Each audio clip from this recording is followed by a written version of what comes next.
Alright, hello and welcome to part 3 of the letter. Last we left off, well, turns out dearly departed Rose is, well, dearly departed. I turned you down a little bit more. I also went back and listened to, went back and watched the entirety of that 2-hour video, and turns out, I had, a lot of the time, it was hard to hear me over the background music, so hopefully I fixed that just now. Alright. A buzzing sensation jolts me awake. My body still wants to sleep, to forget what I heard, what I saw last night. It's still fucking loud. I need to turn my computer down. But it's there, nudging, prodding at me. Slowly I become aware of how awkward my position is, and the aches that accompany sleep in a curled up position the night before. If I haven't slept at all, I apologize, I'm just opening a drink. The memories are impossible to forget now that Rose is gone. They say it's easier when you say it out loud. Instead, the words weigh heavier on me each time. She's gone. Gone because of me. Gone because of one letter I was too curious to look at. I should have been more careful. I should have just kept my mouth shut. I didn't even show her the fucking letter. So I still don't know how she died. I should have destroyed it before anyone else had gotten involved. Yeah, probably. I should have. The notification lights up on my laptop. The notification light on my laptop blinks incessantly, mockingly. When I look at it, it's as if it's calling me back to a sense of normalcy. Alright. I check it nevertheless, out of habit more than anything. If this was one of those typical days, I'd happily comply and get myself to our office. Yeah, well, I don't think it's going to actually read that, so. To all BRC employees, in light of the recent events,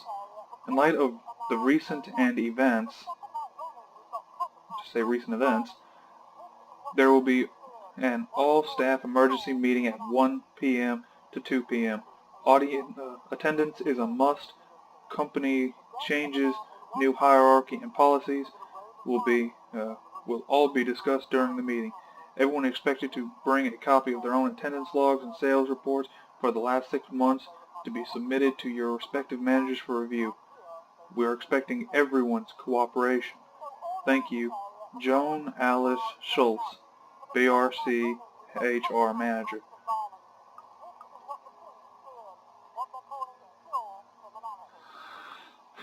Honestly, I'd send her a message saying, "Fuck you, my friend is dead. You think I'd give a goddamn about, you and your bullshit?" Today my limbs just feel heavy. On one hand, going will keep me busy, take my mind elsewhere. On the other, the place in itself is a stark reminder of what my own fears have cost me. I should just stay fucking home. If anyone has a problem with it, they can kiss your ass. I mean, your fucking friend is dead. I mean, anyone with a fucking heart would understand what you're going through. So, oops, wrong one. Still the wrong one.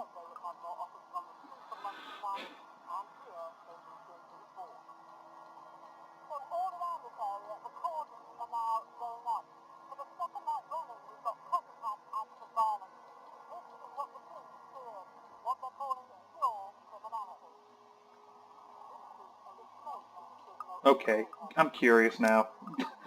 Fucking hell, I don't want to do this, but god damn it, they done got me curious. And I'm closing my drink if this is going to be how it goes. Revising my damn decision.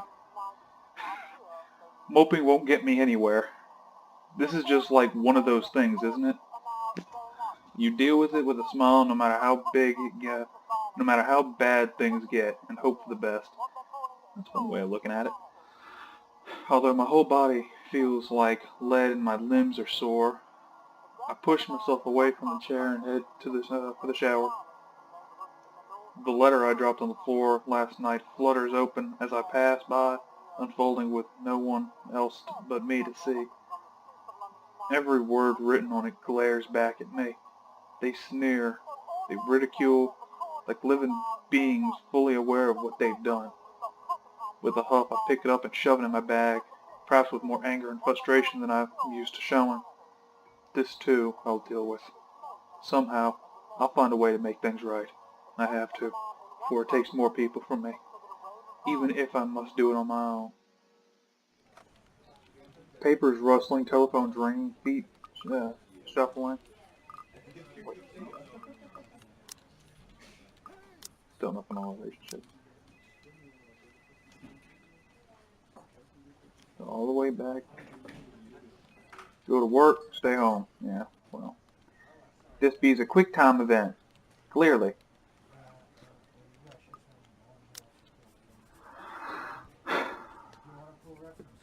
Overall, today looks like typical working day at Briar Realty Corporation, except it isn't.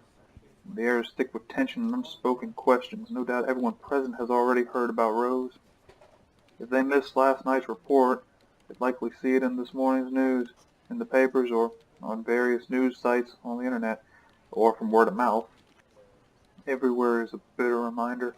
In fact, everyone's given me a wide berth, as though as if the mere mention of Rose would be enough to trigger something in me. Well, I mean, honestly, I suppose it's probably a good thing that they're giving you space, so it's appreciated, but it only serves to create a bigger hole in place Rose has left.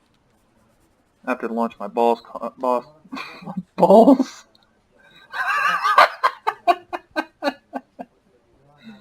Oh my god, I can't believe I just fucked that up that bad. Oh my god. Well, shit. Let's try that again. After lunch, my boss calls for a meeting. I don't have to, I don't have to look up from my work to know what it's about. He's in a strange, pensive mood today, probably out of respect for a dead colleague.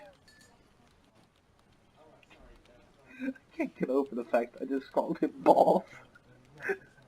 It's even worse when I said my balls. Oh my god. Okay. Oddly, I'd appreciate it more if he just shouted at me today. Anything is better. I'm sure you've all heard of what happened to Miss Cooper. She was a valued member of our team and she will be missed. There's no date for a funeral yet, but those who wish to attend, kindly speak with your respective supervisors. By the way, has anyone heard about our still AWOL staff? None? HR, you know what to do. Santos, a word? In my office?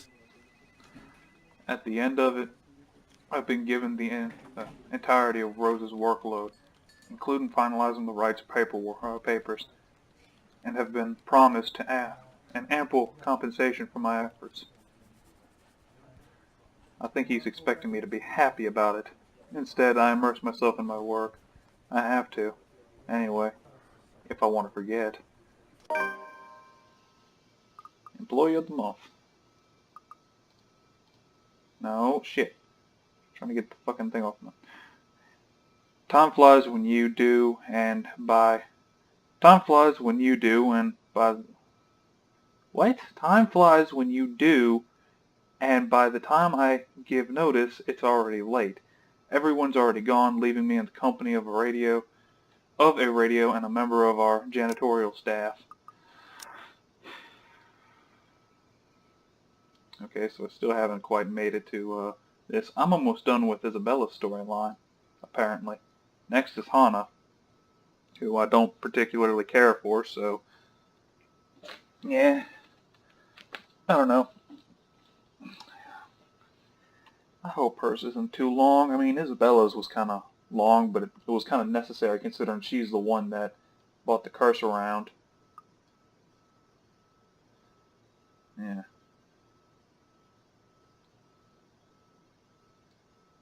Anyway.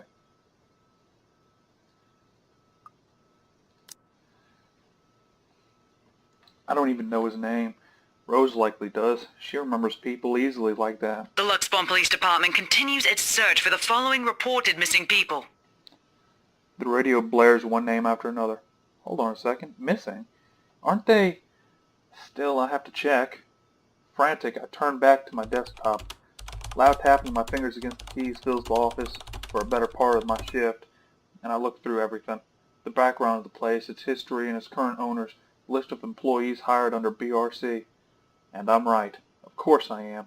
BRC may have a lot of staff. They may have a lot of agents hired, but I don't remember these names anywhere. After all, they're also part of the crew who worked with us in preparing the mansion for an open house. Then the letters? No, that can't be. I hope it's not what I'm thinking. Yeah, I'd already drew that conclusion too. Anyone who went into that house is fucked. But Rose is... Well, Rose shouldn't even be dead because she didn't see the fucking letter, but something snaps into place with in a fraction of a moment. I am moving my drink because otherwise it's going to, those people, Rose, the letter... I need to... No. If it's like this, they still won't believe me. I have to make sure of it first. Evidence doesn't lie. That's what Ash often says, right? If I have proof, then maybe, I don't want to get my hopes up yet, but maybe there's still a way I can save them. The letter, my phone, papers, everything that will be useful. I grab them and stuff them in my bag. I can't stay here. There's something I need to do. There's something these people should... The noise cuts sharply through the room, stopping my hand short of cramming a pen into my bag. It's gonna be the grudge bitch. Hello? Anyone there? Get ready for the quick time. Someone must have left their printer on again. I may be in a hurry, but if I don't turn it off, another person is certainly going to have to fit tomorrow over wasted company resources. Going to have a fit. Most of the time, it's Rose who does the nagging, but the click of my pen in my hand is a welcome distraction as I search for a said object. Each stride of my feet takes also echoes through the empty workplace. I've lost sight of the janitor minutes ago, and with me being the only one left, the tapping of my feet against the wood floor is something I'm soon learn to appreciate. It doesn't take me long to find it. By the time I turn it off, 5 pages are already strewn about on the ground. The paper tray having also been left ajar. Sighing, I pick each of it up and put someplace proper. But the page that greets me next makes my blood run cold. Yep. The chill that makes its way up my spine is as numbing as the day in the attic. The sheets crinkle under my tense grip. All I can hear is my breathing as it rasps through my gritty teeth. But before I can even gather myself, take the first steps out of here, total darkness suddenly envelops me. Now I am... Shut up. I can't speak over you. Fuck it, it sounds like the grudge bitch. There. And as if hearing every horrid thought running through my mind right now, something snaps. A soft creaking grating through the thin veil of stillness that has descended in the room. Every muscle, every bone in my body has gone rigid at the sound. Familiar. So familiar now. Yet my own traitorous curiosity still presses me to take a careful peek over the cubicle wall. Hide? standing in the only exit to the office, albeit facing away from me. She doesn't even need to turn around for me to know it's the same misshapen face, tattered clothes, and slightly gait. The same person in the attic. I take a step back, my pen I'm holding slips from my hand, and her entire head turns. A scream almost escapes my mouth as I duck under the table as quickly as I can. My heart is pounding hard against my chest. I can hear the bone-chilling sounds of her walk, the weird clicking that follows her, the telltale squelch of something wet as she walks toward me, nearer and nearer. The sounds are slowly getting louder. The only thing keeping the whisper from escaping me is my hand that covers whimpering hand that covers my mouth. Someone, please save me. Anyone. I close my eyes, muttering a continuous stream of prayers, all while attempting to steady my own breathing. Please, please don't let her hear me.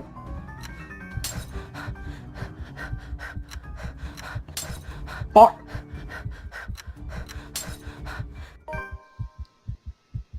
Fuck you, I ain't doing that shit. I ain't playing that fucking game, man.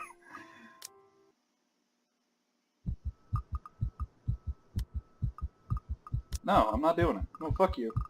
That's not happening. That was bullshit. I wasn't ready for it.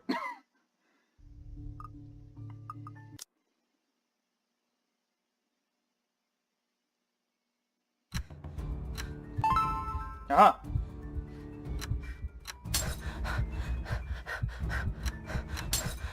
Oh, come on. Bullshit. That is bullshit. What the hell? Why does it increase? Like, why do you do that? This is bullshit. I'm serious. I'm not joking about that. That is bullshit. The first time I was unprepared for it. What the heck? Eat my ass.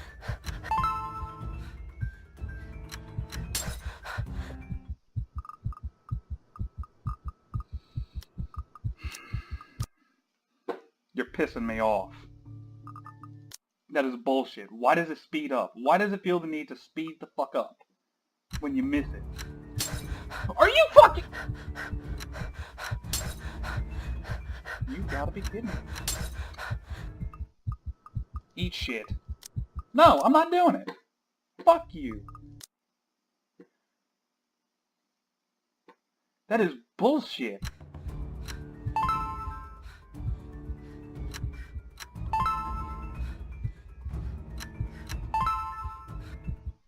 There we go.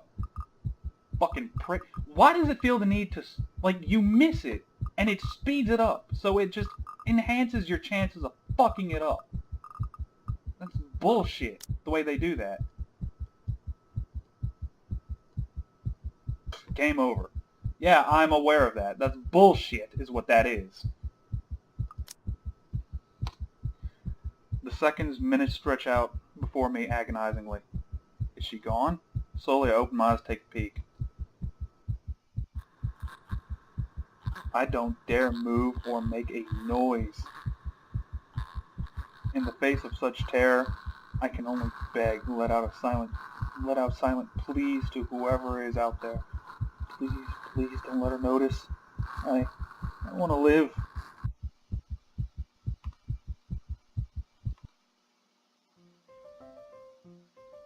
What? Are you fucking serious? No. Ending 1. How the fuck? You just kind of skip over that?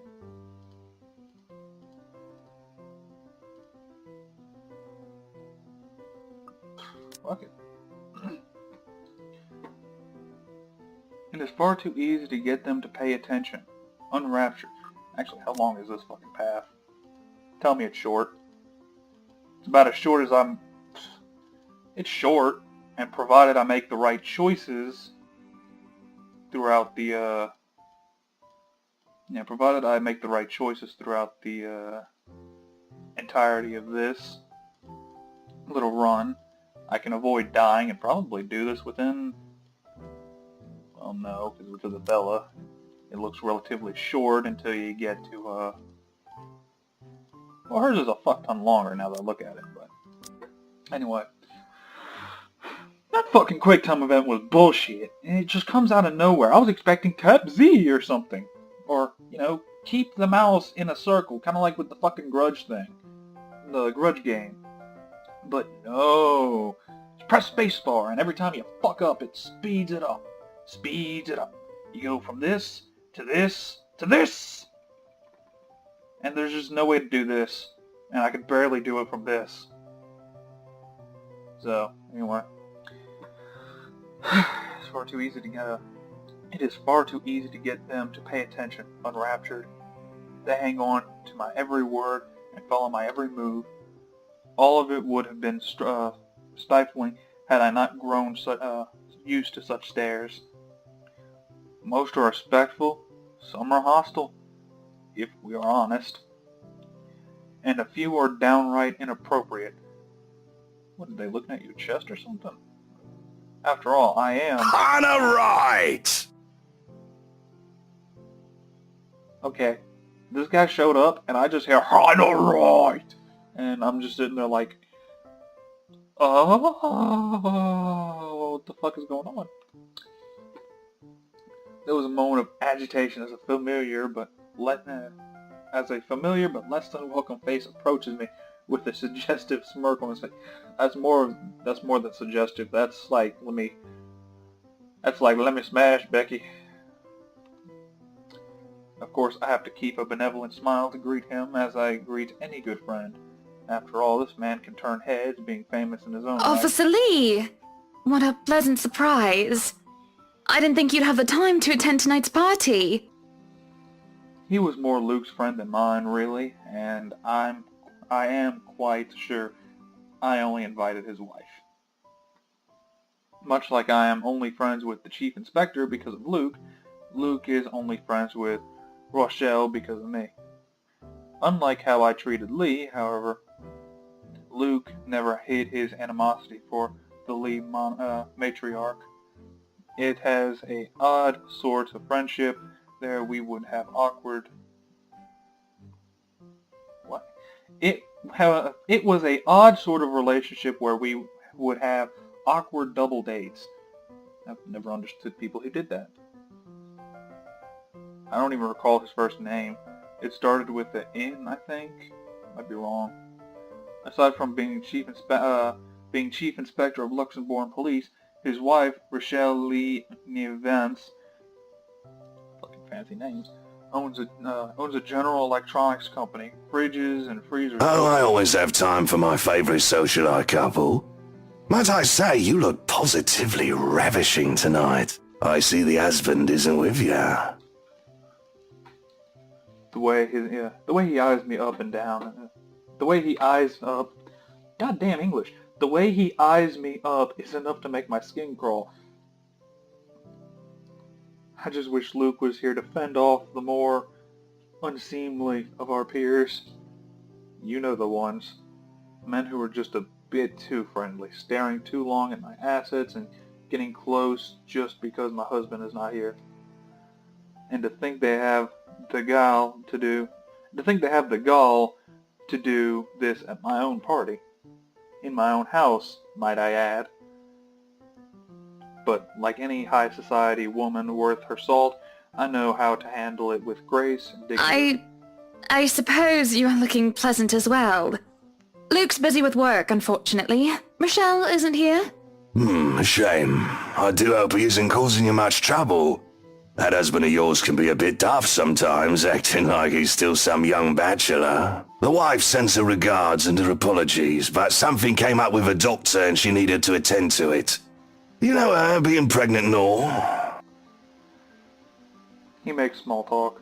Rather, I'm forced to do so, as he would not leave my side after finding his place here, or after finding his place there.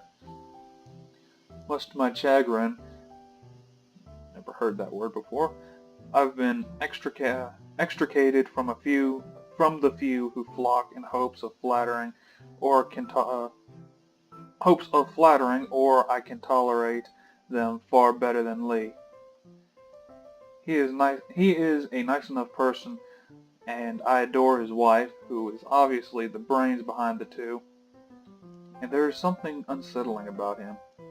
I do not trust him as much as I want to. He regales, what the fuck is that word? Regale to me. Oh, wait a minute, regales. Yeah, it's regales. To me, tales of the Luxembourg Police Department. A different affair to the usual gossip I'm privy to, and though I loathe to admit it, is something as interesting nonetheless. I can't fucking read today, I swear.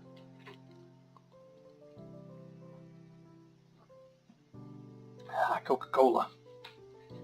Can't live without it. I expect the topic of business to die out quickly, which would be understandably enough due to the confidential nature of his work. He's a police officer. I mean, you can't just be spouting off, oh yeah, we know who committed this murder, and, we're going to tell you because why not? But oh boy, was I So, wrong. we're in civvies. I steal and drive off with one of the police mobiles, right? In the mirror, I see the mutant chasing on foot and screaming about theft. The look on his face was priceless when I parked in the garage. Oh my! You made him chase you all the way home for a prank! What did Rochelle have to say about that? Rochelle has a strange love and hate affair. Wait, what? Rochelle has a strange love and hate affair with Lee. Okay. He's a married man who did not grow up past his early 20s, judging by the way he acts. Surprisingly enough, they've been married for a good 20 years. A lifetime, if you compare it to my marriage of 7 years with Luke.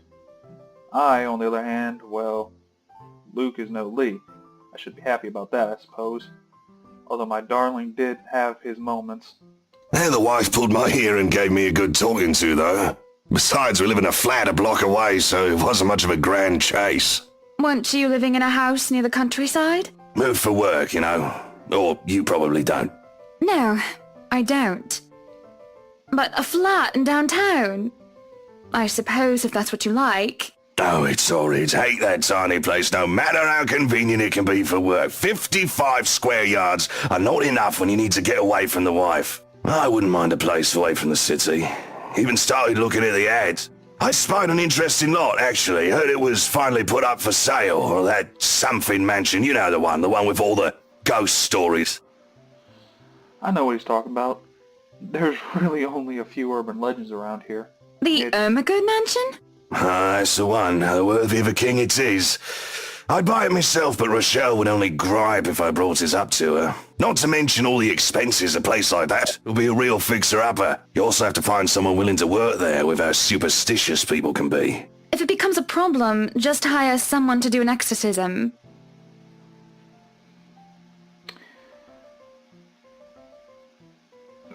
Actually, I do know of someone who could be up to the task.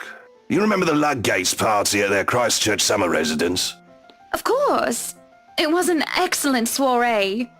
Everything was so classy, too. Such good taste. Oh, that place was a pigsty until they hired out this interior designer and they turned it into a bloody palace. She worked for the Exodus for their apartment in Soho too, and they recommended her when we were looking up pieces for our beach house in Porto Colom. I think I have a business card No, I must have left it in my other jacket. Anyway, she's called, what's her name? McCullough, Marianne, I believe, yes. But truly, if anyone were to get that place in McCullough, well, they'd be the envy and the talk of the town. Well, if you put it that way, I might just snatch it up for myself. Oh, wait a minute, this went back. Why do I get the feeling that this is going to be everyone, going through the same events as Isabella? It's like they're going to be having their own experiences with the ghost, and possibly dying because, you know, bullshit QuickTime events. I was actually right in my first video. QuickTime events is not exactly something you want in a visual novel. I really did not like that fucking press spacebar at the right time. And it was like, really? You gonna do those? I mean, the tapping of Z I can get behind, but the timing of the spacebar thing, you know, with it going as fast as it was, granted it was moving slowly at first, but yeah. I don't know if you put it that way, I might just snatch it. This place was starting to feel a bit small lately anyway. Sure, a three-story penthouse might not fit the definition of small for some people. I fucking wish I can get a 3-story penthouse. Okay, maybe a lot of people, but it isn't big enough to have grand parties in. Yes, it is. 3 floors. As it is, I only invited about 30 people to this one, and it already feels cramped in here. It certainly would be nice if I didn't have to ride an elevator up and down several floors before I can get anywhere as well. All Luke's words, and not mine. Besides, I've been looking for a good anniversary gift. Luke might like this one. Where is he anyway?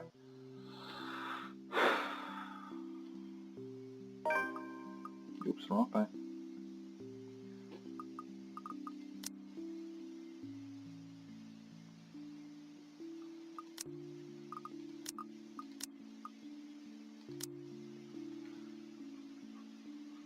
No, it's clear that she doesn't like Ashton. Why am I getting interrupted every time I try to record? Fucking hell. Well, good thing I got that recording equipment, so hang on. Okay, attempt number 2. Thank God I got that editing software from Steam. That is the only reason I actually took that damn call. Anyway, Luke is dressed to the nines, as he usually is, and he looks ready for whatever the day will throw at him. His butler and valet wait at his side just in case he isn't as ready as he looks. I forgot to grab a fucking drink. God damn it. Oh sure, that is normal. That is confusing me. What is confusing me is the fact that he is on his way out of the penthouse, considering we won't have anywhere to go until much later. Where are you going? I am to attend the Triad Autumn Tasting. I do believe I informed you of this 2 weeks ago. Yes. And might I remind you that I had stricken that off your schedule? Because 1, the doctor told you to stop consuming so much alcohol. And 2, I informed you a few days ago about the open house we are going to attend in its place. I've even found this marvelous interior designer, Mary Ann McCullough. It's a 3.5-hour drive to Cardiff. I don't have time for this. This is like that little party you threw all over again. You don't inform me of it, and you expect me to stay and be a gracious host when I have business elsewhere. You know how I operate, Hannah. Unless this was penciled in, I am sticking to my schedule. If I may intrude, the madam is correct. Your physician did insist you moderate your drinking, unless you wish to incur acute pancreatitis. That doesn't sound very fun. And you did have this open house penciled in last Wednesday morning. Bullocks, I don't remember doing so. Well, you did. While very hungover, in fact. He did. Moaned about me being too loud, but gave in after some pushing. Perhaps I was a bit too cruel and manipulative on Whose side are you on? I ask that question to a lot of my friends a lot of the time. Devin being prime example number fucking 1. Come on, Luke. You promised we'd do whatever I want this weekend. Gordon Bennett, fine. I am giving this house tour of yours a chance. What the fuck is Gordon Bennett? But if it proves to be a waste of time, I am going to Cardiff, and you are going to take a cab home. Are we clear? It's just a bit of a husband and wife tit for tat, isn't it? All couples have their arguments. Once the honeymoon phase is over, as they seem to call it, reality sets in that you and your partner might not always see eye to eye. Perhaps it has been perhaps it's been the years. 7 of them is nothing to scoff Just at. cannot bloody believe I agreed to this. I was really looking forward to the triad tasting. Though sometimes I think it's something a bit more than just simple disagreements, and I have to stop myself from wondering where we went wrong. There's always the Triad Christmas tasting in Manchester next month, and that'll only be an hour and a half drive. So help me God, I get fucking interrupted again. Being fucking loud downstairs. It's every time I try to record. Every single time during the day. The sad thing is, it's fucking 5:30 when I'm recording this. You would think, shit would have calmed down, but no. Have I been neglectful? Have I offended? Have I acted shamefully? Yes, but Cardiff! You sound like a child. Certainly, any problem can be discussed. As long as he doesn't turn me away. Well, there goes my good mood. Are you happy now, Hana? Why must he treat me this way? Honestly, I kind of want to say something to him, because, I don't like Hannah, but, Lou's being a bit of a dick. Yeah.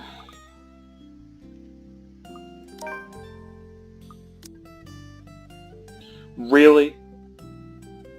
Really?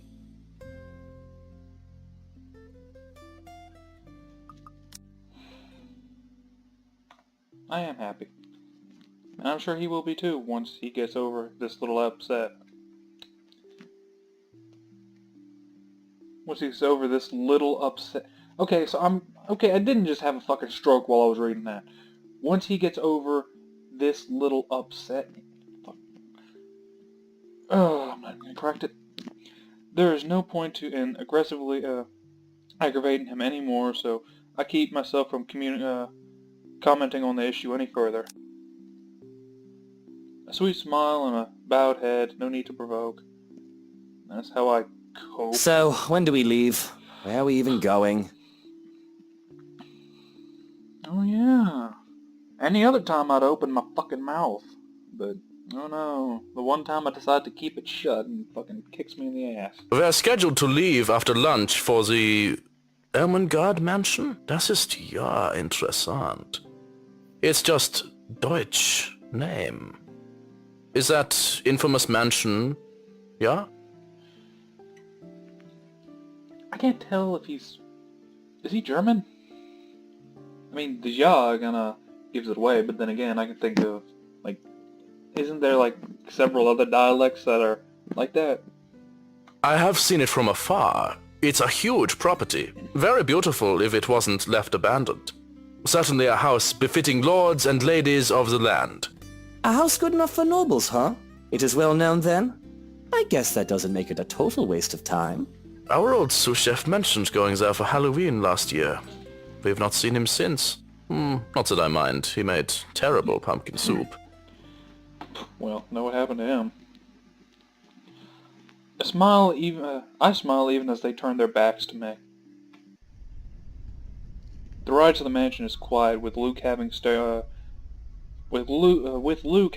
out the window the entire way, not paying attention to anything around him. Meanwhile, I'm conflicted. I don't know if I should apologize for changing his plans like that. But by the time we arrive at the mansion, and I see his eyes light up with genuine interest, apologizing is the last thing on my mind. Wrong one. Yeah, that's what I thought. It looks like this one is not going to really matter, because either way it's going to lead to something or another.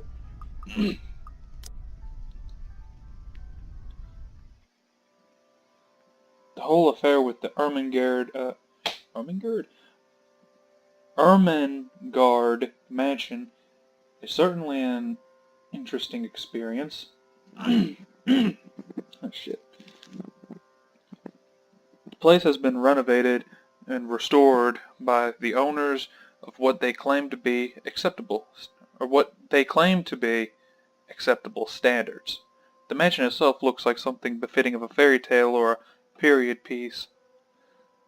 It is tastefully decorated, and with a little bit of love and attention, I'm sure it can be a place Luke and I can call home. And the number of other prospective buyers that have come from the powerful and wealthy of Luxembourg certainly do not disappoint, marking this estate as prime property. The Lees are amongst the group who went with the Rose woman, and I saw a few other notable faces, though I did not really feel like mingling. Why am I having such a hard time fucking reading today? Unfortunately for every one of them, the Wrights are interested in buying. Achievement! Wheela Woe! Oops. What's been bugging my mind, however, is that Isabel. What is her problem? I still don't quite understand what is happening. One moment she is scrambling to get us the paperwork to finalize the sale, then she's panicking over some sort of a prank letter or something. Dear me, is Isabel all right? It is apparent from with the way she shakes, and by the pallor of her skin, something has really shaken her. Isabella, do you need me to call that ambulance? I'm worried, but it would be best if she attended. It would be best if she is attended by someone more familiar to her, like her partner. But even then, the girl refuses Rose's offered drink and looks just about ready to make a run for it. No, I'm just feeling a bit out of it. Well, to be fair, I mean, like I said, there's plenty of times that I would have fucking booked it. Just said, fuck everything and ran. Excuse me. I'll be back. Oops, shit, didn't mean to do that. Excuse me. I'll be back. I just need to catch my breath. And she does so, just as I predicted, and her partner follows like a concerned mother. There is an awkward air amongst us as we are left in the wake of whatever that was. The others murmur and gossip with each other, speaking of a poor, daft girl and telling a tale of whoever was not audience to the act in the first place. It doesn't take long for the woman Rose to return and pull us aside into the study for what I rightfully assume is damage control. Everything's always damage control with rich people.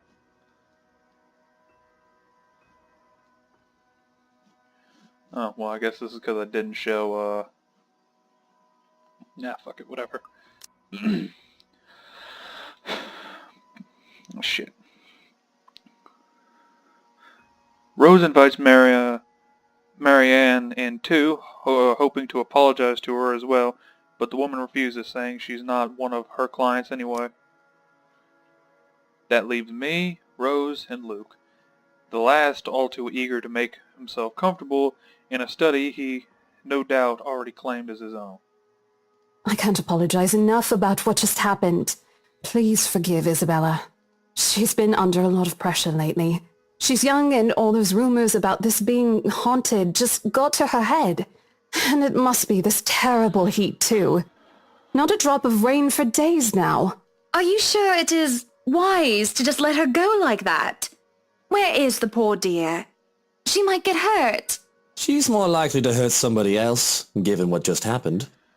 Fuck you. I told her to sit down and take a break. Already rang someone to pick her up, too. That might be for the best, dear. But please, we're here to talk about the mansion, yes? Why, I absolutely adore it. Don't you, Luke? Some of the rooms will certainly have to be repurposed. We want to change the appliances and have Marianne lead on the decor, but the whole thing is just lovely. I guess. It's certainly a lot roomier than our penthouse. Exactly. Lots of space for guests, parties, a lot of room for little ones to run around too.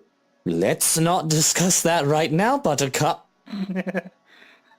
He's at that moment of like, we're venturing into the territory that does not need to be said in front of other people. Anyway, I do think it would be a shame to let this mansion slip past us.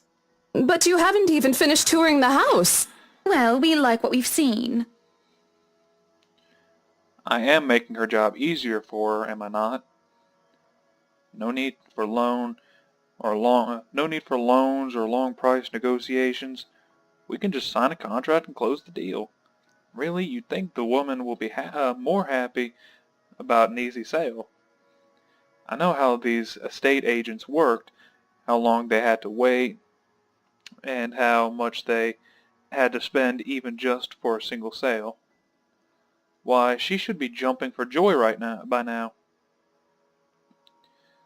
I'm sure the commission on this mansion is nothing to sneeze at, even if she has to split it with that Isabel girl, right? Do you think we could have horses here? Didn't they say that there was a stable in the back? Yes, those do sound nice, love. Anyway, if anyone else is interested in buying this property, I assure you that I'm able and willing to give a better offer. A vineyard would be nice. Or maybe And we do reward our people quite generously, Rose. So if I were you, I would start on that paperwork. Helicopter pad. I pause. There's a small moment of complete silence where Rose and I just stare incredulously. Oh, God damn it, I always have a problem pronouncing this word. Incredulously at Luke. It is an unspoken understanding, a rule between the two of us that we have to put on an act. With our social standings, where image matters, it is also important to avoid making enemies. And to follow the rules is an easy feat for me. From youth, I have been a well-trained social butterfly, gracious and graceful. Luke, on the Wait, other hand... what, Luke? No, what? She sounds like me when I get confused. Whatever would we need a helipad for? That's what I asked! Well, he likes to play the fool sometimes, even if he is anything but. As he throws me a wry smile, I shake my head and beckon Rose over. This is to be our home, and there is nothing she or anyone else can do to change my mind. This is a place that speaks of power and importance and, at the same time, of safety and comfort. Am I the only one that sees the irony? Perhaps we can even have our family here. There is definitely no better gift than this for our special date. Why, everything here is absolutely wonderful.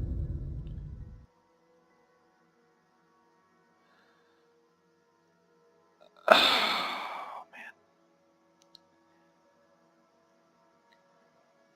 I'm not gonna lie, that just, I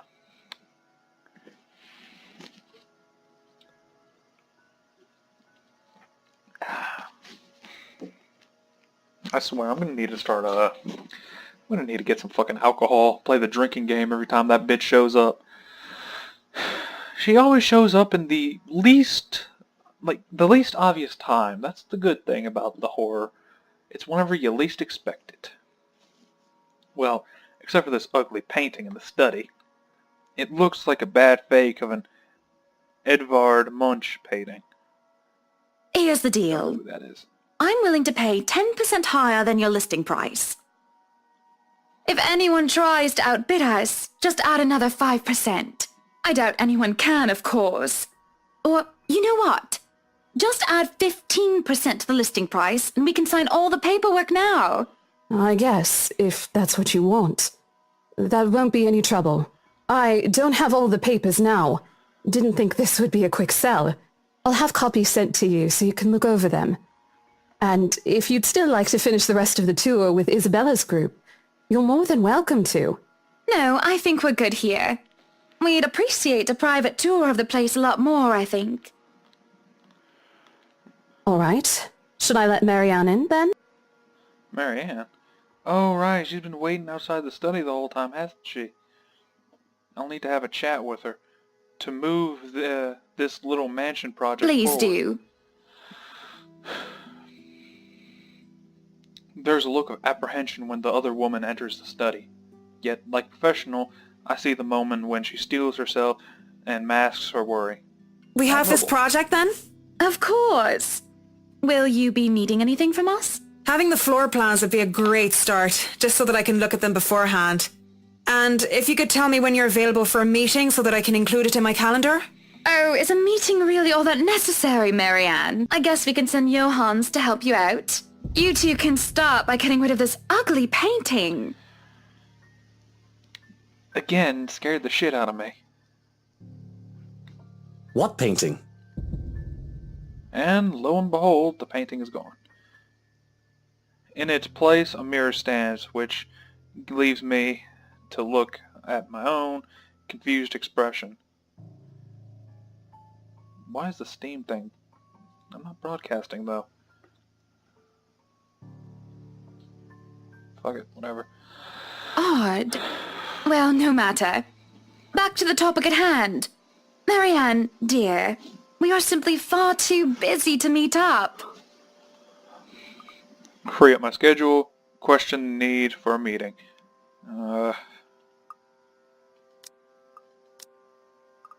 But I guess we can free up a day to meet with you. Of course I was gonna free up the damn thing. Safety in numbers. Shit wants to hit the fan, just, nope, not fixing to die today.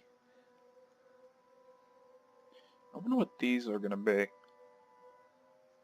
There's like little sub-events here.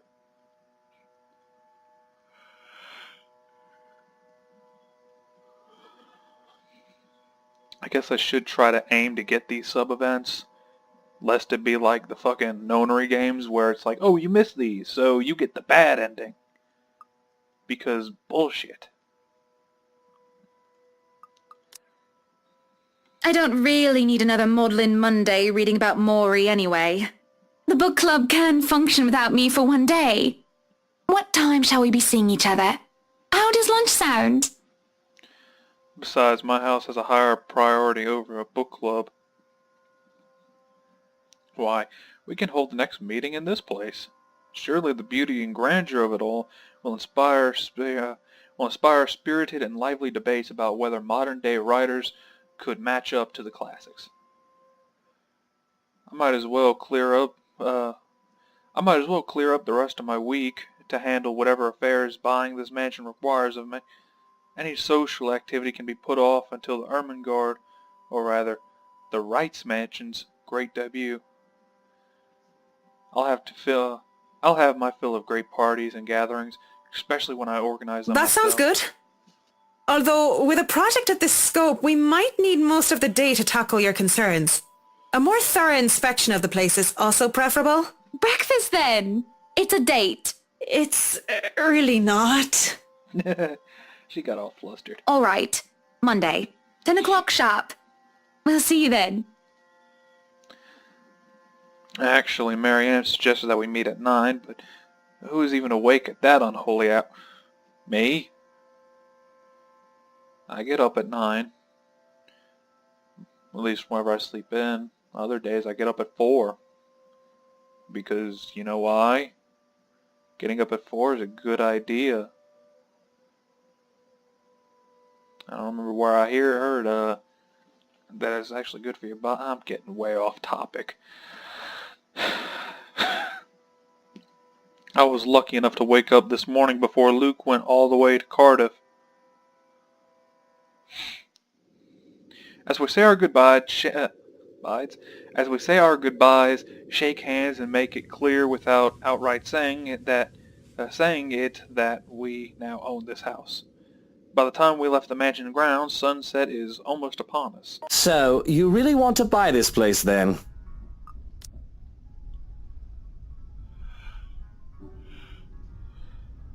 I wonder how you get that one. That's a bit of a big impulse buy, even coming from you. Oh, you know why? It's probably because he's below the threshold of Not that I'm complaining. what is up with that face? I feel elation when I hear those words from him. It's not every day one is able to please someone like Luke. He gives away false flattery to sway those who starve for his attention and approval, but in the privacy of closed doors he would often express his grievances. He neither censures himself in front of me nor spares me from his criticism. You have been saying the penthouse was getting a bit too small for you. Happy anniversary! Oh. That time of the year already? He forgot about it last year too. I understand that he's a busy man. Is that but why you want to buy it? Yes. You don't like it? I do. But I remember you used to talk about how you wanted to live next to the beach.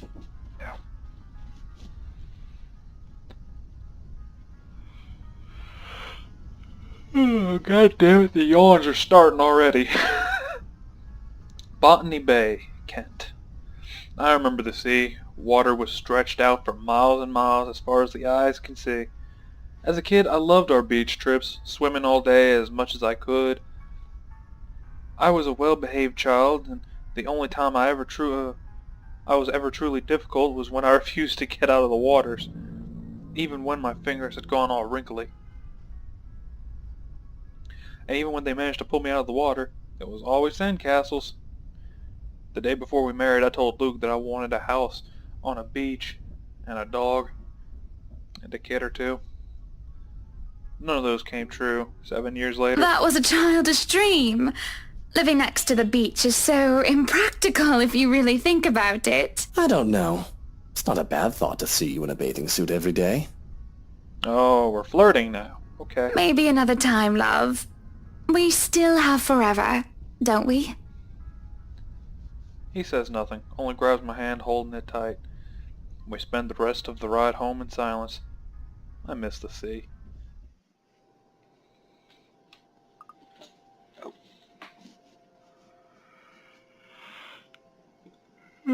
Goddamn yawns. Fuck off.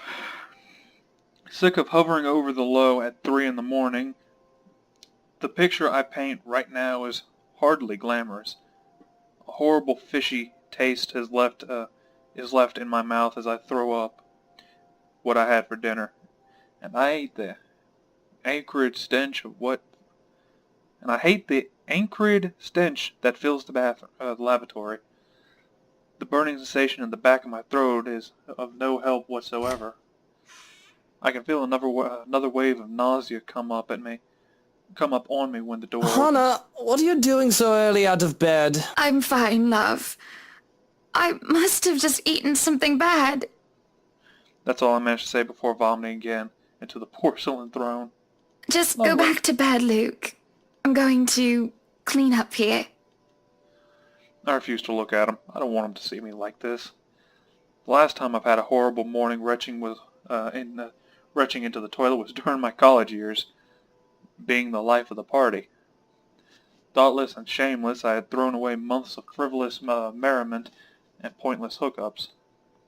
I don't even retain any of the connections I had made from that time. Sure, they still know of me, and I still know of them, and we still do business from time to time.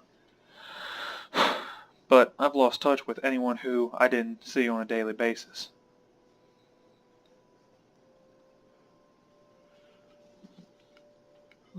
Goddamn yawns. No. I hardly have any of the friends I had when I was still Hannah Evans. Teachers, fellow university students, drinking buddies, and old conquests like Jack. Who's Jack? No, don't touch me, sweetie. It's disgusting. I'm disgusting. Luke sits down next to me on the toilet floor to hold my hair even as I'm coughing up more fish. He wipes the vomit from the corner of my mouth and just stares. Do I need to fire someone? I don't feel sick. Just feeling a bit under the weather, dear. It's been unbearably hot as of late, hasn't it? I do wish it would rain. Are you sure it wasn't those sweets? I told you not to eat those sweets. Maybe. Well, don't laugh. Well, I can't help if you make that sort of face. He starts chuckling soon enough. He's in a fit of laughter.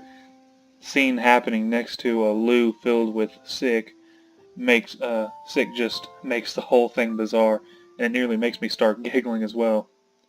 I try to stifle it though, as I smack him on the I'm shoulder. not making a face, Luke. Stop laughing. Shut up.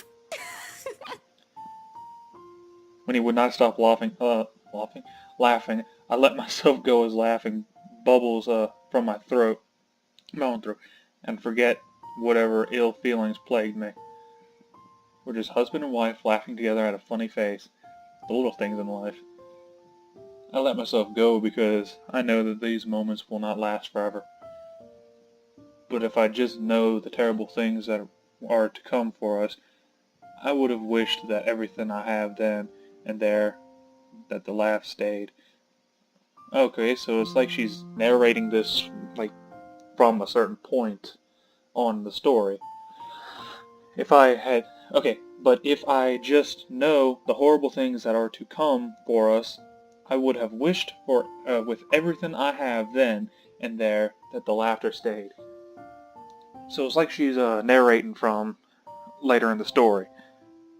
So, okay. Up, higher. Come on now.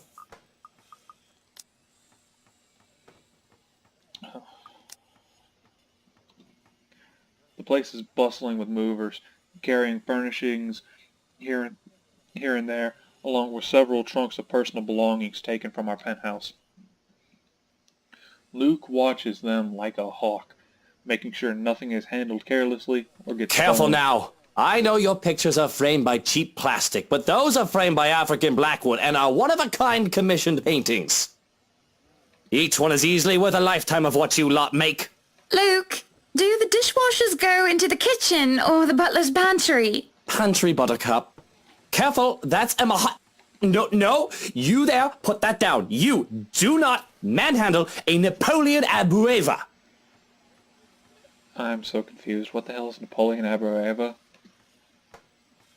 I can see the expression, or exasperation, and I have to send the foreman to an apologizing glance. Even Johannes rolls his eyes as he goes by. Considering Luke is always like this during a project, Johannes and I have gotten used to it. Poor Marianne, on the other hand, looks a bit stressed at seeing the gigantic mess before quickly going back to work. Everything just has to be perfect, exactly the way he wants it. One little thing out of place, one little thing that didn't fit the image he clearly constructed in his head, and Luke gets bent out of shape. Sweetie, why don't we go and sort your suits upstairs? Let Johannes and Marianne and the foreman deal with the rest of the work. We have this, Mrs. Wright. Yes, please do go before a blood vessel bursts. Bloodstains are so troublesome to clean. Taking him by the hand, I lead him upstairs into our bedroom. Wait a minute, I just realized he just said cleaning up bloodstains is quite troublesome. What bloodstains is he cleaning? I mean, is there something I should know? Is he a killer? Fuck it.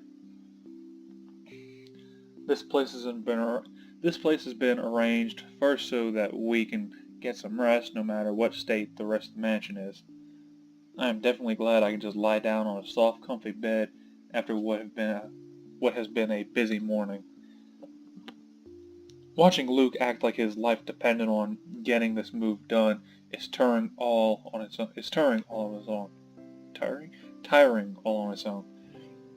And to think I have a whole day of this ahead of me. I feel the bed dip beside me as Luke sits down with a Well, cigarette. I can't wait for this to be over. I don't know. It's fun seeing you all fired up. Here at home and not at work, you know. You know I can't always be home, Hannah. I have a company to run, unless you've forgotten. I haven't forgotten.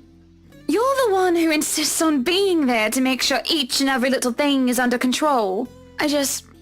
I just really miss you sometimes, and I wish you were at home more often. Why, if you're not careful, I might go a bit loopy and I'll start bringing cats home. And soon enough, one day you'll find yourself going home to a farm just filled with felines that follow you everywhere. Oh, don't bluff. The things would shred up your precious furniture. Besides, you don't even like cats. True, true. Dogs are infinitely superior, of course. Fuck you, I like my cats. But what about the wet dog smell? The mess? I'm not cleaning up after a mutt, no matter how cute. If you think about it, a cat would be better. We laugh. It's not always... Actually, no, cats aren't exactly better. I mean, they'll shit in the litter box and all that stuff, but you still gotta go back and clean it up. It's not always that we can just lie down and talk about these sort of things, to joke around as if we were teenagers again, with very little problem on the way of responsibilities and roles. To hear his genuine, honest to goodness laughter is a rarity. This is just the second time as of late. And I can only see it as a sign of good things to come. All good points. I guess we could just have kids. That is, if you prefer dealing with soiled nappies and sick as opposed to dead birds, mice, and litter boxes. I've already told Marianne about turning the second bedroom into a children's room. I guess sometimes I don't know when I'm crossing a line. I didn't say that I'm a good I didn't say I'm a good comedian, did I? Not this again. What? I wasn't being serious. It's not something you take the piss out of. What? Who says that? Having a kid is a big responsibility, Hannah. We've talked about this, haven't we? I'm not ready to be a parent. I'd probably end up killing the little brat by the week's end.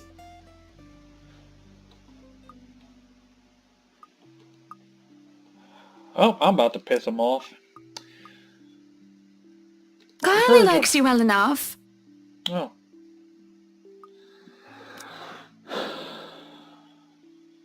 The mention of our little goddaughter places a conflicted look on his face. Sometimes it is cute when he denies having a soft spot for the little girl. But then sometimes it's sad, and it makes me wonder what happens to make him think so poorly of himself in this Yes, regard. well, it's Kylie. The tyke likes everybody and, on the off chance she doesn't, likes them well enough as long as they buy her sweets. And sure, that kid is great. But if I get tired of her, I can ship her back to her father at the end of the day. Having kids of our own will be a whole different monster entirely. Well, he's not entirely wrong about that. Dealing with kids, you know, it is a little tiring. I've never heard him talking about his father in anything but a business context. I recall Damien Wright.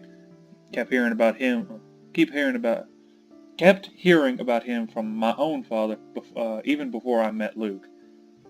The business world praised him for running a tight ship, all until one mistake led to a great loss for the enterprise. And it was then the news of Luke Wright's prodigy son and successor to the old man started to show up, and he aided in its recovery and growth up until the Great Recession. I'm getting a bit off track. Regardless, I've never heard him talk about his father like one would talk about family. I think you'll be a great father. There is a smile, no matter how half-hearted it may be. I do really think that.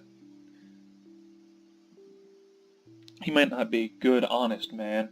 A part of me knows that, though I try to silence it. But I know Luke well enough to that he will be a better father than either Damien Wright or Henry Evans. I love my father, but he never had the If it is time. any consolation, I think you'd be a decent mother. On the other hand, I have never heard of his mother.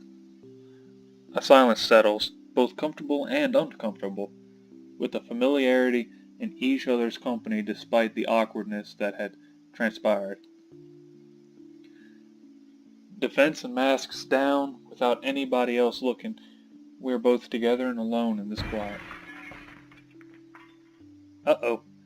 But a crash from downstairs startles us both out of our reverie. Luke lets out a heavy sigh before coming up to his feet and straightening his I'll have to jacket. attend to that then. Be good, darling. And watch out for your blood pressure. He gives me a kiss on the cheek before leaving. While I lay there in a daze.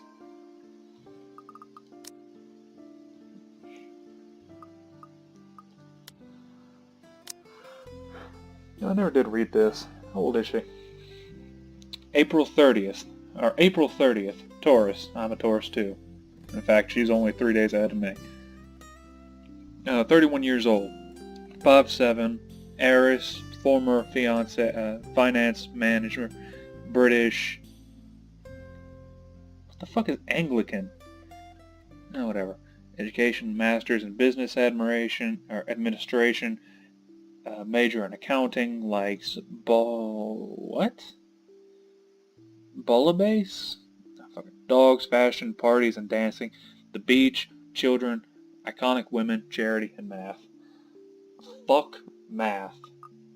Just fuck math.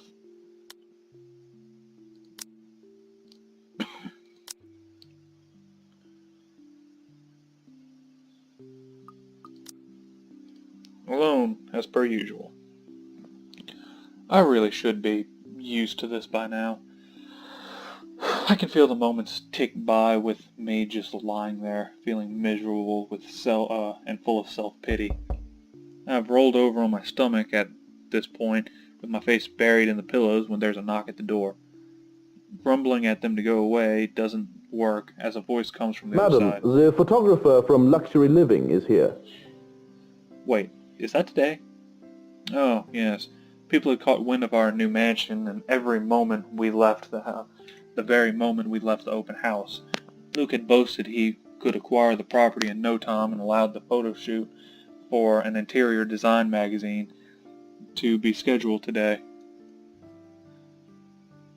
Well, there were complications, and it took longer than it usually does for us. In a minute, Hansi. Johannes, if you could at least make it through the end. Hansi? Tell them I'll be right down, Hansi. She does that on purpose. The mansion grounds have been one of the first things to be fixed up, aside from the bedroom.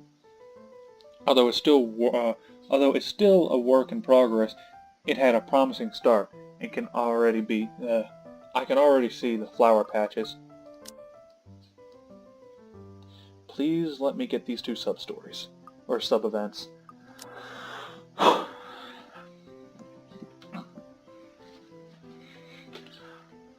Although it's still a work in progress, I had a promising start, and I can already see the flower patches. Yeah, okay. Luke's favored daffodils stand out easily, having been transplanted from the pots that used to litter the rooftop of our penthouse. Why, if the moving crew thought that Luke was being hard on them, they clearly didn't see the landscaper on his way out. The man looked like he was ready to faint, and Luke seemed ready to kill him by the end of their discussion. Oh, the photographer is Zach. I don't know why I didn't figure that one out, because he was a he did have a passing mention that he was a photographer. It is in the gardens when I see him standing near the flowers in quiet admiration. He is hard to miss. The hulk of a man is clearly that clearly did not belong, and the big backpack and suitcase he has with him makes him look much larger. Larger. It is a peculiar sight, seeing someone who looks like he has done handling. Fucking hell. Seeing someone who looks like he does handling little delicate things with such care. He looks up from the gardens and does a double take before a friendly face replaces his sincere expression. Miss Wright, yeah? Serene. Hi, Zachary Steele here from Luxury Living, ma'am. Hope you weren't waiting too long. But it looks like you're still moving in, huh? Thought for a second there my calendar was wrong and I came here too early. The one and only. Welcome to Maison de Right. And yes, we've been in the process of moving in as we were delayed. But it won't be a problem. They're just adding a few things here and there, and you should still be able to do your work. Where's the rest of your crew then, Mr. Steele? Zach is fine, please. Mr. Steele makes me feel like I'm a mascot for a cleaning product. Anyway, I'll be your one-man crew for today. Don't worry, been doing this gig for a while now. You must be quite the veteran to handle this on your own. We've had a full crew coming into our penthouse the last time we were covered in your magazine. Veteran? Oh, your words are too kind, Miss Wright. Hannah, if I get to call you Zach, you have my permission to call me Hannah. So we're already starting off with a bit of a, let's just call it neutral. Alrighty then. Anyway, I'm no veteran, but I know my camera well enough to make sure this is a good shoot. You can trust me on that, Miss Wright, Hannah.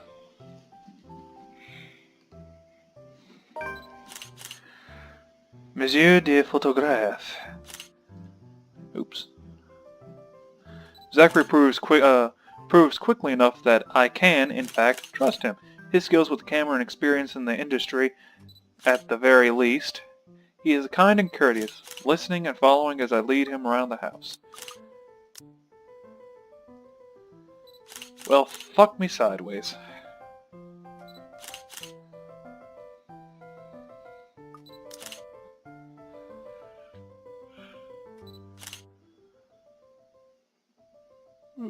Fucking yawning.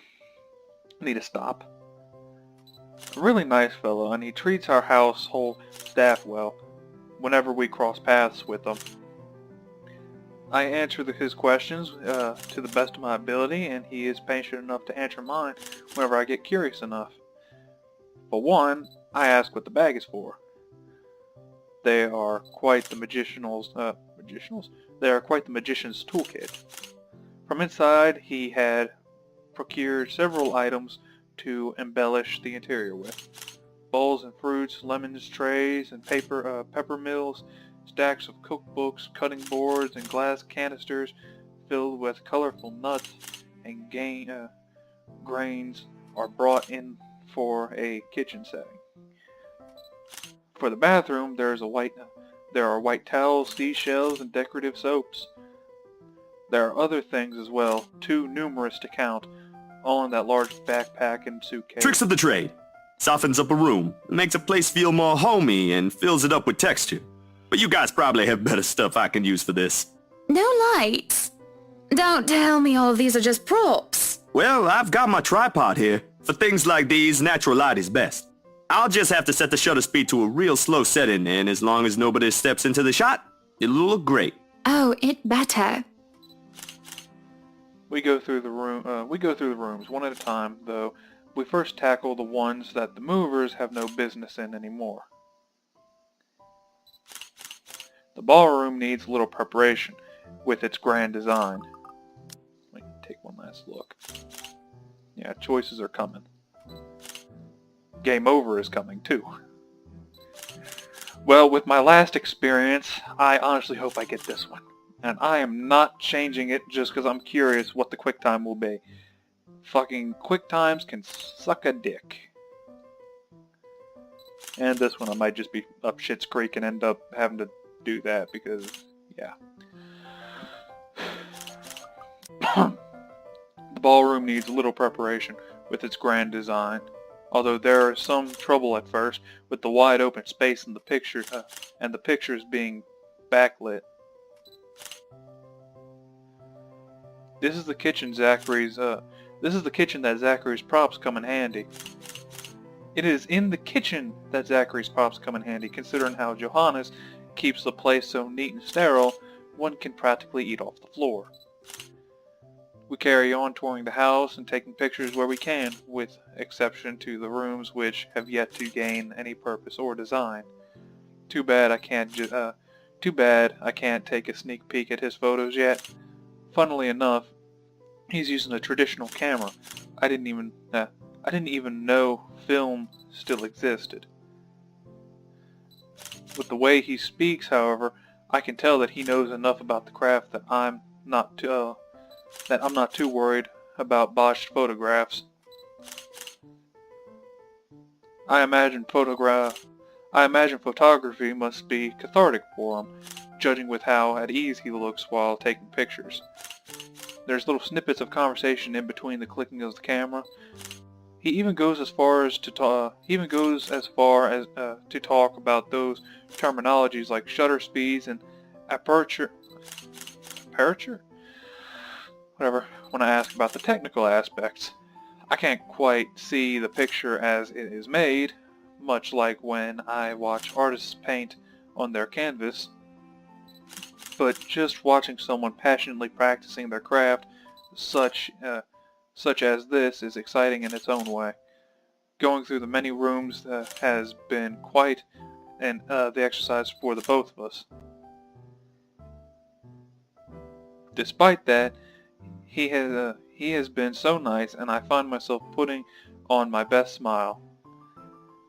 And it is as if we're taking but it is as we're taking photos in the foyer that everything comes to a standstill for a moment. Just a moment. And had I not been paying attention, I wouldn't have even noticed. It is mere a split second when Zachary's rhythm is put to a halt. He sees it too. Yeah, that would make sense, because by this time he would have already been exposed to the to the letter. And he's shaking. That makes sense. But if that's the case, why doesn't she see that? His finger doesn't move to release the shutter. Yet he also doesn't pull the camera away from his face, gaze still firmly fixed through the viewfinder. His hands shake, and there is a light sheen of sweat on his Zachary? forehead. No response. Zach, is something the matter? Lowering his camera, he blinks and stares at something behind me before shaking his head. Turning around, though, I see nothing.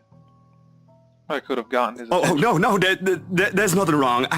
I just remembered something I saw. Let's get back to the pictures. Can you move a bit more to the left, yeah? I struggle to respond this time.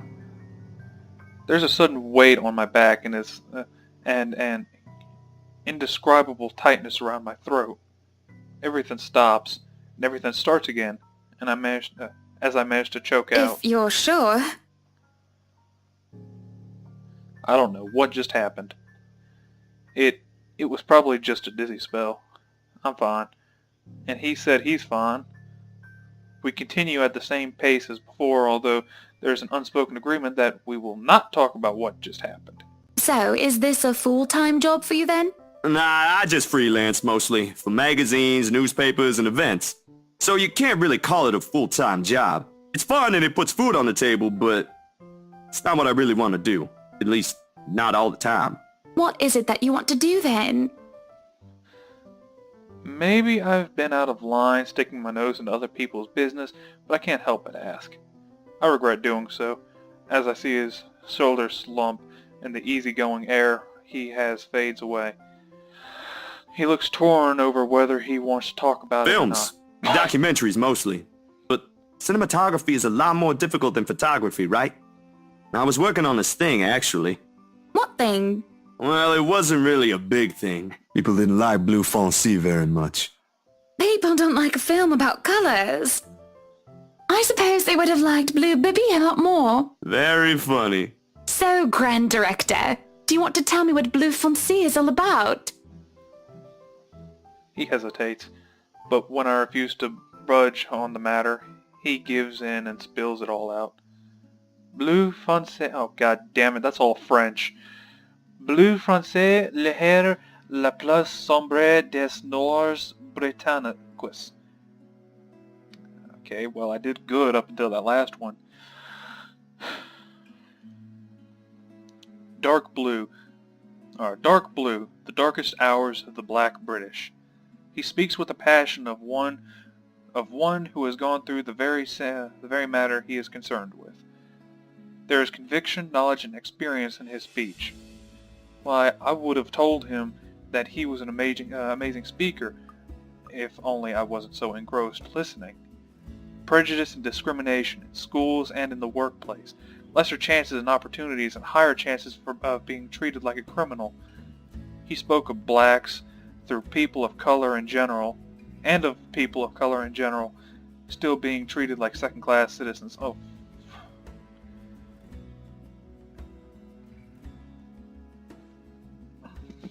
Not doing it. All because of their skin color. Keep the fucking politics out of the goddamn game. It is all just positively riveting. And sad. It comes to a point wherein he soon loses steam. He looks abashed, realizing what he had just done. Sorry, I just got so carried away and... It's fine. It is really so fascinating to watch people talk about their passion after all. You should see how your eyes light up when you speak so fiercely. You do have very beautiful eyes. Uh-huh. Thanks, I guess. I want to say that I understand where he's coming from, but I really don't, do I? I was born with a silver spoon in my mouth, and I've lived a charmed life. It hadn't been perfect, but the difficulties I've been through pale in comparison of what others experience on a daily basis.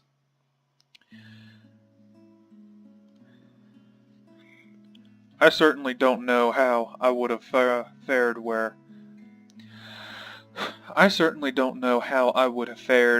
where it was any different. Would I still have met Luke, and would I still have loved me? And would he still have loved me if I was any lesser? What was your home like? These things you talk about. It sounds like you've... Well, I don't mean to pry, I mean.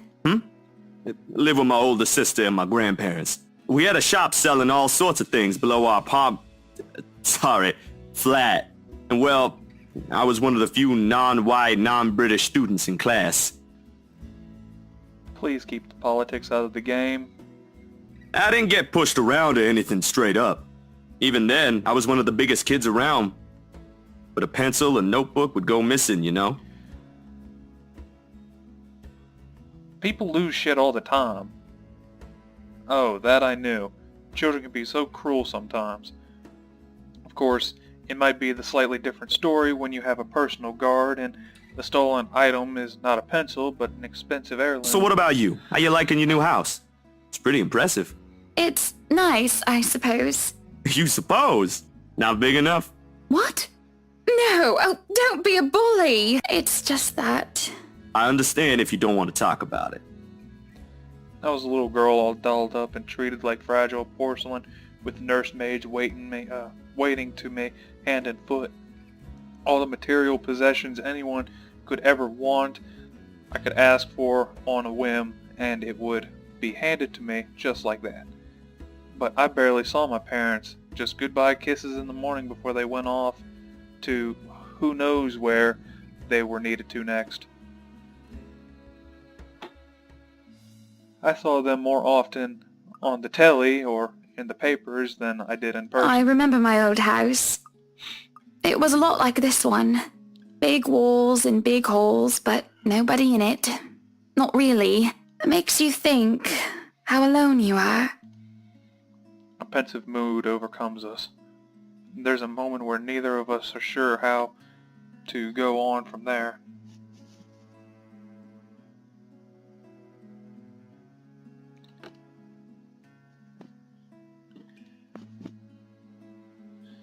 I hope because the way my computer's sitting that doesn't fuck my mic up, because I just kind of noticed it was brushing up against my shirt the way it has been. Things have gotten a bit too personal, yet it isn't wholly uncomfortable, like as if we've been friends before. Well, that's normal, ain't it? You just moved here. You'll make home out of it yet. He certainly makes it easy to believe that. My childhood house is indeed a lot like this one, just as large and extravagant, and just as empty. I hope he's right. So, Monsieur le Photographe, you've covered the one and only Ermengarde Mansion. Yeah, and this is also where I'm going to save and cut the video. So, if you like the video, please like, share, comment, subscribe, all that good shit. Thank you for watching, and I will see you in the next video. See ya.